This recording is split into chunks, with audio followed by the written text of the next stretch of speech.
Okay, now I go back to that other tape that I made. This is 2000 to 2010. Okay, 2000 2010. So the other tape tells you most of what I'll just add a little bit to it. So I was done with total plastics in 2000. See, what was it, April? It was April. And then by May, I got a job at Intercal. Intercal makes entire bleacher systems. The bleachers that you sit on at all sporting events, inside and outside. But mainly, they did mainly school, public school and private school bleacher systems that pull out from the wall. Okay, and then for spectator seating, that's called spectator seating.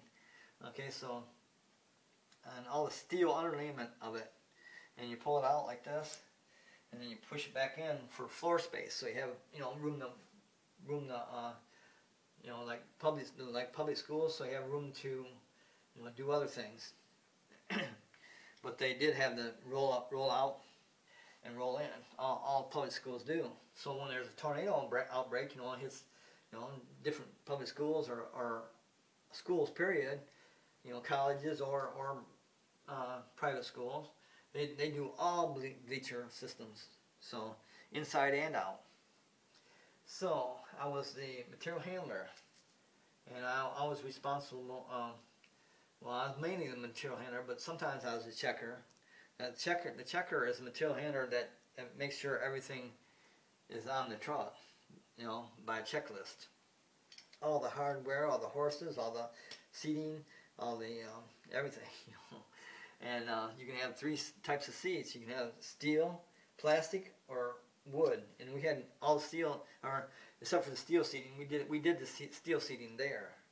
But the wood and the plastic we had shipped in, and we'd store it. And when the order came around, we'd add those seats to it.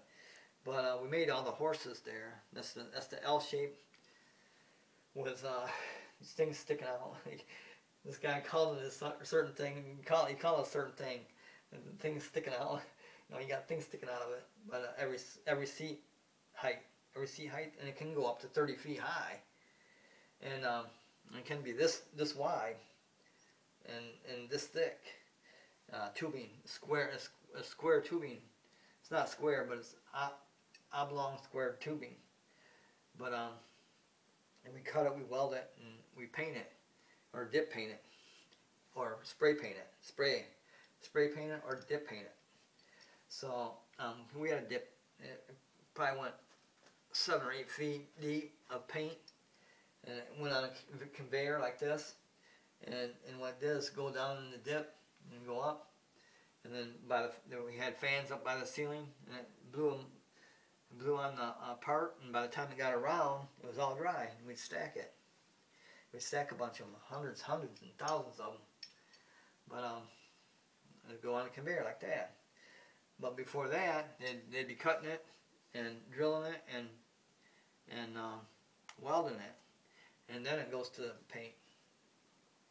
And everything that underneath of it, all the underlayment. And one thing I did there that I didn't do anywhere else that. When I was a material handler, is the long steel. Long steel is like 25, 30 feet long. So you got about 4 feet, and then you got about 12 foot sticking out on either side. So it's 24 plus 4 foot. That's 16, or 24, 26. So you got about 15, or about 13 feet on either side, 26 and 4, yeah. About 13 feet sticking out on either side. And this thing is like 2,000 pounds. And it's a roll of square steel brackets that are 30 feet by, like that. They're like steel brackets. It's all the underlayment underneath the entire bleacher system that we made, and I load a truck with that, and the horses and the seats and the hardware and everything that had to do with entire bleacher systems. I was a checker to make sure that everything that I say was on the truck is on the truck by the list. There's a couple times I left the horses off, like everybody does, because they're like sometimes last to be put on because we're waiting on them. But so and then we forget we didn't put them on there, and they're off on the job and they don't have the horses, so you gotta wait for them. But oh well, we did that. I did that a couple times, just like everybody else did. But anyway, that's Intercal. That's Intercal Kalamazoo. They're a union shop, and I worked there from 2000 to 2005. September 1st, 2005 was the last day I worked there. I didn't know that at the time because I thought it was just another normal layoff, 6 months layoff. So I'd worked for 6 months. The indoor temperature is 72.3 degrees Fahrenheit. That's my. The outdoor temperature is 69.4 degrees Fahrenheit. That's my talking thermometer. But I didn't know that at the time, and I was going to be there. That was going to be my last day there, September the 1st of 2005. Because it was a pretty it was a pretty gravy job for what I was doing. I sure the hell you bust your ass a little bit, not that much. Where I Total Plastics, I was making $10 an hour, and I'd bust my ass every day, guaranteed. And so I first got a job at Bentler. Got a job there for about 2 months, I think. It must have been June when I got hired in Intercal, because I worked there for a month and a half or so. So May or June I started at Intercal in 2000, because I was a lower control arm robot welder for lower control arm of your car. That's the first job I ever had that my forearms. I felt it in my forearms. You go like this from there, like that, and keep doing that. Keep doing that, and then put them over here in the stamper, because you gotta stamp each one, and then put them up on a rack where they cool down. And I talked about this in my last video, where I touched one like that and got burnt right there. That's why that tattoo's there. But I worked there for 2 months as a robot welder, and then I making $8.50 an hour, and it would have been up to $13 an hour after a couple months. But I got a job at Intercal in 2000, I think it was May of 2000, and started out there at $13 an hour, and like I said, I did all the stuff I told you. Then in September 1st, 2005 was my last day there, and but I didn't know that at the time, and I was glad to leave because I was always laid off every year, 6 months. I'd wake up and say, what do I do today? I think I'll play some video games. Wake up anytime I want to wake up and go to bed whenever I want to go to bed. Watch whatever movie I want to watch. Play video games. Drive my car, whatever. In '89, I got a 1989 Daytona red, brand new. But that's why I had a 1989 Daytona Chrysler. It was a nice car. It was a sports car. Daytona, all red with a silver bottom, a little silver strip bottom, like. In Intercal, okay, so after they didn't call me back the following, fall or summer, because the main time and the most work available is in the summer, when the kids are out of school, because we did entire bleacher systems for public school and schools and colleges and sporting events outside. We did entire bleacher systems. That's what we did. And so they didn't call me back. So I had to quit the union to get my money, so I could, from the 401k. That's the only way I could get my money if I quit the union. So that's what I did, and kept my bills up to date. Then I got behind on bills anyway, so it didn't really matter. Because I went from after 2 years on unemployment, about a year and a half, 2 years. So that brings what, 2005, or 7 I mean, from 2005 to 2007. So, yeah. So 2007 I got a job. That job sucked. No benefits. They didn't give me the benefits when they said after 2 months working there. So I was no show, no call. That was where my brother worked at, a box company. That was a waste of my time because, when you're sent over to help on a machine, you're supposed to be taught the machine, right? They don't do that. They don't do that at all. And the boss was right there. He didn't say nothing. He's spineless. So I didn't learn nothing there because they don't teach you anything. And so I didn't go. I just didn't call, didn't show. I was glad I did that. It was a smart move on my part, and it was a smart move on my part to get Total Plastic to fire me too, because that way I got a better paying job, which I did within a couple months. And that was two smart moves. I'll never regret. I'm glad I did it. I'm glad I got Total Plastic to fire me. I'm glad I called in. I didn't call and didn't show at that box company. That was a waste of my time. That's a big waste of my time, that box company. But my brother helped me get, so he's kind of out of the picture. He hates me for that, and I think my whole family hates me for when my mom died and I got the house and I paid them and I didn't even have to. That was all verbal, I did it on my word. I was paying them. I paid them like for 2 years, and they're going, "Oh, we got the house all free and clear," because it was free and clear. But you just get it and give it to him. Yeah, that's bullshit. It's bullshit.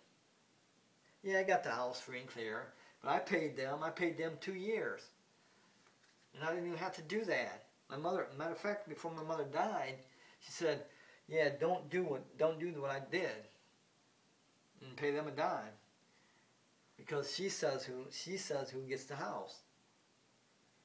And she told me, especially blank people, the religious people of my family, especially them.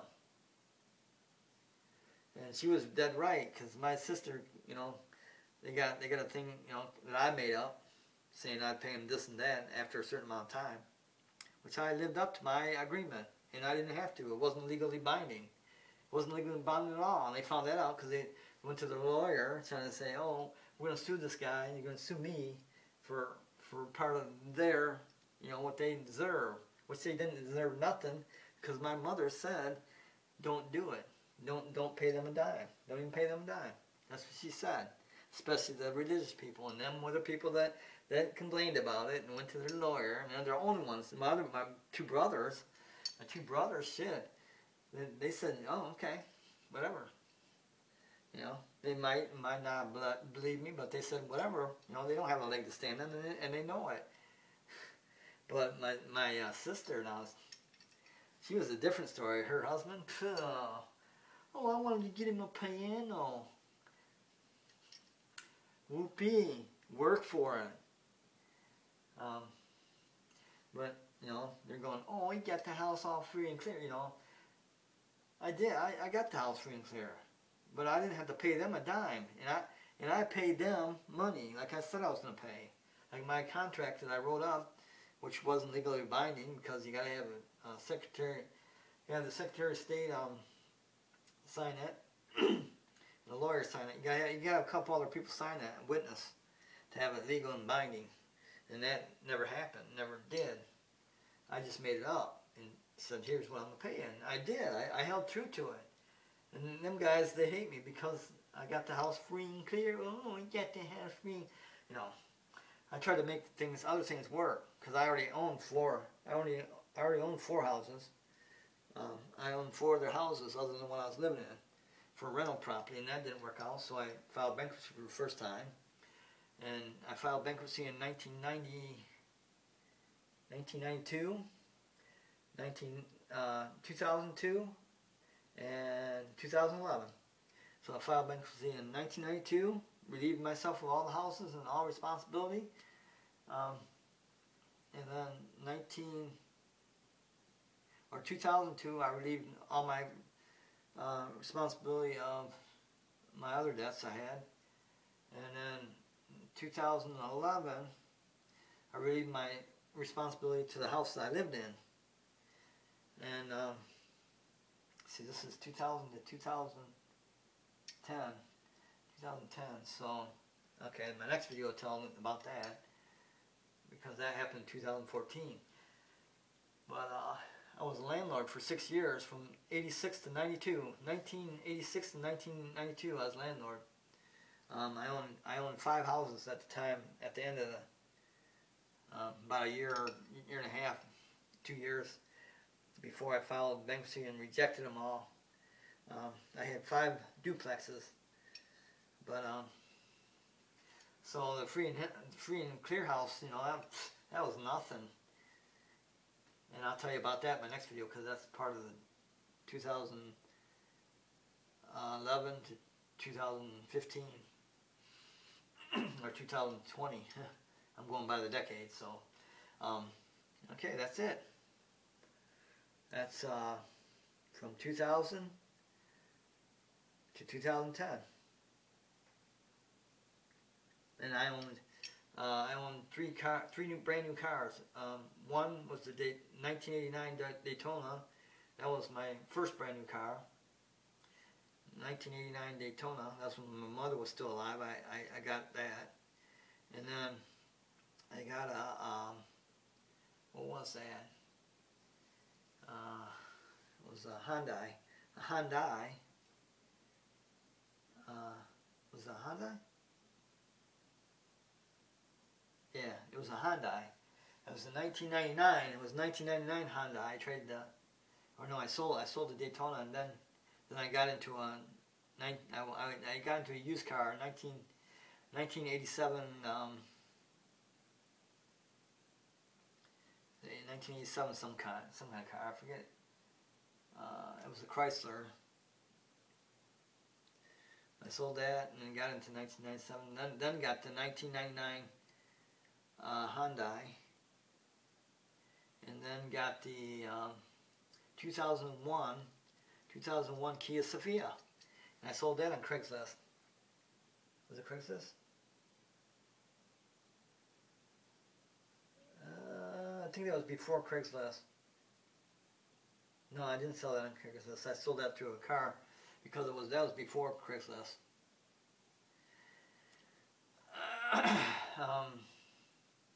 That was a 2001. So yeah, I sold that through a car place. But anyway, that's from 2000 to 2010.